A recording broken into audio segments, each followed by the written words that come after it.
Ak sa aj vy chcete tešiť z rastúcich byliniek na záhrade, pani Lukovičová zo Strednej odbornej školy záhradníckej z Malinová vám poradí s ich pestovaním a výberom. Dobrý deň. Dobrý deň. Katka, ktoré bylinky sú vhodné na pestovanie v záhrade, ak ich chceme následne použiť v kuchyni?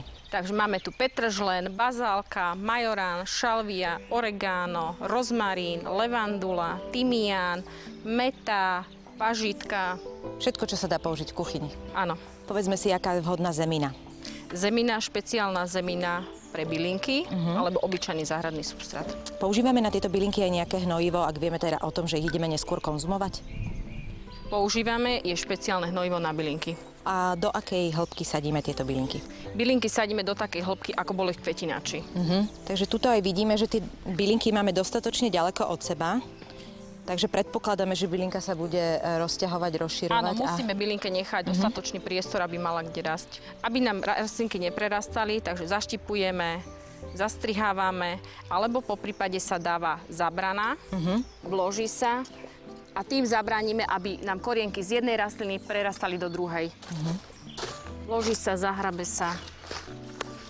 Zabrana môže byť aj vonku, lebo tie rastliny nám prerastajú aj na povrchu, nielen korene. Sú niektoré bylinky, ktoré špeciálne potrebujú takúto plastovú zábranu? Napríklad meta. Ako často tieto bylinky polievame na záhrade? Keďže bylinky potrebujú slnečné stanovište, takže podľa potreby, podľa počasia, ale keď je veľmi teplo, tak určite každý deň, aj dvakrát. Bylinky sú aromatické, napriek tomu ich napadajú škodcovia. Ako ich môžeme brániť? V záhradkárstve sa predáva hotový postrek na báze prírodných látok proti škodcom s hnojivým účinkom. Dodávajú rastlinám výživu, ochranu aj lesk. Poznáme bylinky trváce, napríklad tymián, levandula a letničkové formy, napríklad bazálky. Trvalé bylinky, trvalky nám vydržia na stanovišti viac rokov a letničkové formy by nám v zime vymrzli. Alebo ich treba presadiť do črepníkov a preniesť do interiéru. Ďakujeme veľmi pekne. Na budúce vám poradíme, ako si vysadiť bylinky v kvetinači.